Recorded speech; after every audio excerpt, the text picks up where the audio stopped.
ষষ্ঠ শ্রেণীর শিক্ষার্থী বন্ধুরা, তোমরা কেমন আছো সবাই? রাজন্স ফিলোসফি ইউটিউব চ্যানেলের পক্ষ থেকে তোমাদের সবাইকে স্বাগত জানাই। তোমাদের জন্য আরেকটি নতুন ভিডিও নিয়ে আসলাম। বাংলা ষষ্ঠ শ্রেণীর শিক্ষার্থীর নতুন কারিকুলামে তোমাদের জাতীয় শিক্ষাক্রম পাঠ্যপুস্তক বোর্ড বাংলাদেশ কর্তৃক যে বইটি নির্ধারণ করা হয়েছে, সেই বই বিষয়ে তোমাদের কিছু টিউটোরিয়াল, কিছু কথা নিয়ে আমি হাজির হয়েছি। পরিবর্তনশীল এই বিশ্বে প্রতিনিয়ত জীবন জীবিকার পরিবর্তন হচ্ছে।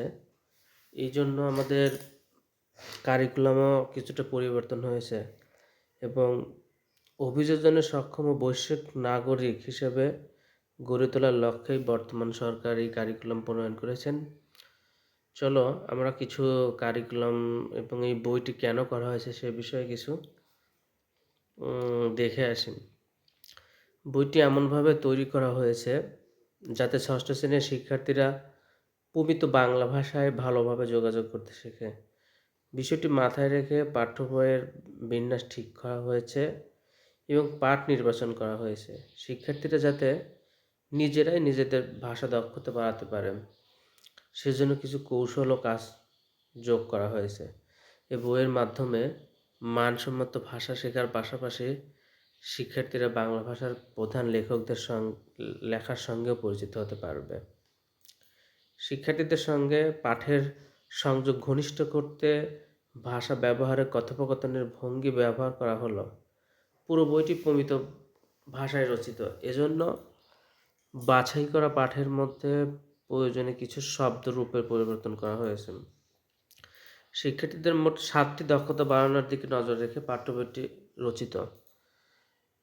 প্রথমেই আমরা দেখতে পাচ্ছি মানুষের সঙ্গে মর্যাদা বজায় রেখে যোগাযোগ করতে পারা। শিক্ষার্থী বন্ধুরা, পরবর্তী ভিডিওতে আমরা বিভিন্ন অধ্যায় ভিত্তিক আলোচনা করব। তো আমরা এই 7টি দক্ষতা কি কি সেগুলো নিয়েই আলোচনা করব আজকের এই ভিডিওতে। প্রমিত ভাষায় কথা বলতে পারা, দ্বিতীয়তে আছে প্রমিত ভাষায় কথা বলতে পারা, তৃতীয়তে আছে বাংলা ভাষায় রচিত কবিতা, গল্প, প্রবন্ধ, নাটক ইত্যাদি পড়ে বুঝতে পারা। চতুর্থ দক্ষতা আমাদের শব্দ, অর্থ, যৌক্তিক বিবেচনা নিয়ে নানা ধরনের বাক্য রচনা করতে পারা। পঞ্চম দক্ষতা আমাদের প্রমিত ভাষায় বিবরণ লিখতে পারা, অনুভূতি প্রকাশ করতে পারা এবং কোনো কিছু ব্যাখ্যা করতে পারা।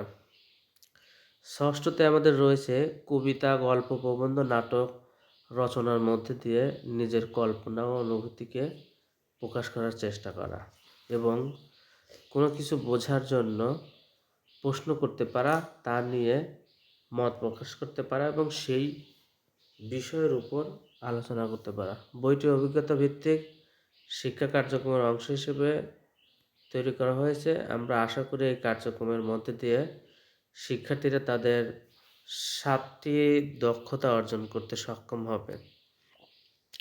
তো আজ এ পর্যন্তই। পরবর্তীতে আমরা অধ্যায় ভিত্তিক আলোচনা করব। সে পর্যায়ে